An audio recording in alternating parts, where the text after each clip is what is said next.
What's going on, guys? Welcome back to the channel. Today I'm going to be talking to y'all about a comparison video about the 150 to 600 Sigma lens for your Sony E-mount lenses, and then we're going to also have the Sigma 70 to 200 f2.8. This is going to be a comparison between the two lenses on how much of a difference they are compared to the 2.8 and the 5.6 on the different lenses, to see which one you like more if you're going to be doing sports or if you're going to be doing wildlife.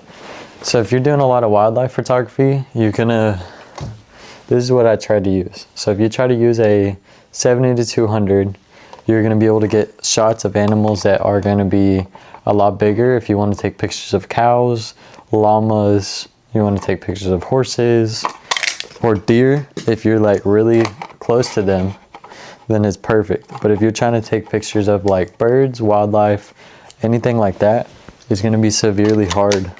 But having that 2.8 is going to be a lot more of a crispier background using this lens. And this lens is going to be about, I want to say, half the weight of this one. So the size comparison of these two is a big difference, because this one weighs 5.5 pounds. So comparing this lens just to carry it around and take pictures of different animals, it's going to be a lot smaller and it weighs a lot less. And this zooms internally, so it's not going to zoom in and out. So being like this, the construction of the body with the foot is really nice. So if you're shooting a bunch of like sports and stuff, not really going towards wildlife photography, definitely get this lens, because it's really good for if you want to do inside sports, whether that's football, volleyball, soccer, and then you want to do outside football, soccer, baseball, anything like that, this lens is perfect for, because it gives you nice background blur and it's also very sharp and crispy. Now if you want to shoot mainly wildlife photography, then you're going to want to get this lens. This is the Sigma 150 to 600.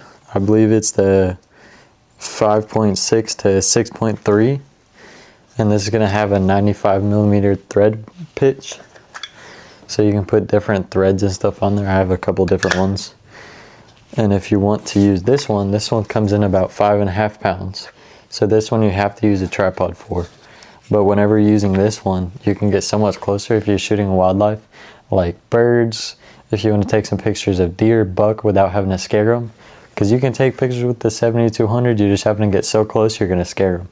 So if you use the 150 to 600, you're less likely to scare them, and you can get a lot more of a subtle approach on them. Whenever you're trying to zoom in and out, you can take a picture. This is what it zoomed all the way out. This is with the lens hood turned around, so if you turn around, it's even longer. So having this long of a lens is definitely, you have to be careful, because you're going to be carrying this around. This is how long it is, but the construction of it and how it zooms is very nice. It doesn't throw you off very much. So whenever you have this on a tripod, it works really well. So definitely using this lens if you want to take pictures of birds. Like taking pictures, if you want to take pictures of birds, ducks, any moving animal that's going to be far away, whether that's like cranes, flying birds, or if you want to take pictures of deer, coyotes, pretty much anything that's going to be far away moving, I would definitely go with that lens. It's a very high quality image that it produces whenever you have it on a tripod. If you're trying to shoot handheld, it shakes a lot. So whenever you're trying to shoot handheld with that lens, it doesn't work very well, just because it's so heavy in your arm, throws it off so much. Unless you have a very high shutter, you're going to have the ISO bumped up so much because of the f-stop. But whenever you throw it on there with a tripod and you start shooting pictures, it makes it really crispy. So it makes it have a really amazing image quality as long as you have it on a tripod. So I would just stick to using it on a tripod. But the comparison between the two lenses, obviously you're going to have one that's half the size. It's a lot better for low light. So if you want to shoot sports photography or anything like that at night, or wildlife or anything at night, you can use the 2.8. It's a lot better. You're just not going to be able to get as far.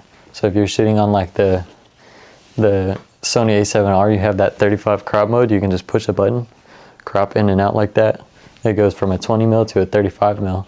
So if you're shooting on that, that makes it a 200 to a 300. So it makes it get that much farther. But at the end of the day, the 300 still isn't far enough if you're wanting to do like wildlife videography, because shooting the birds and stuff, you're starting at 300, but if they're so far, you want at least 600 to be able to get them in a tight frame if they're on a bunch of trees and stuff. So, but having the weight of the lens, you're gonna have to pack for that, because it definitely takes a toll on your body carrying that around with how heavy it is. But other than that, I highly recommend either one of them. If you're wanting a wildlife lens, you definitely need to get this one, because trying to shoot wildlife with the other lens, it does not work very well. So definitely, if it wants to focus, let's see, does it want to focus? But I definitely recommend this lens right here for wildlife photography. It works a lot better.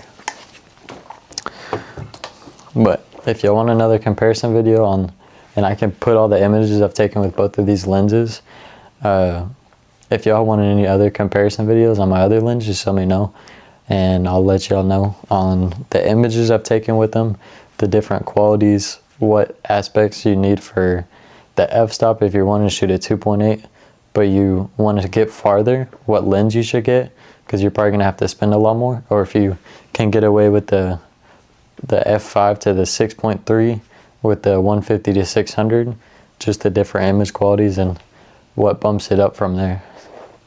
Until then, I'm going to catch y'all on the next one. Just let me know in the next comparison video y'all want to hear about. Peace.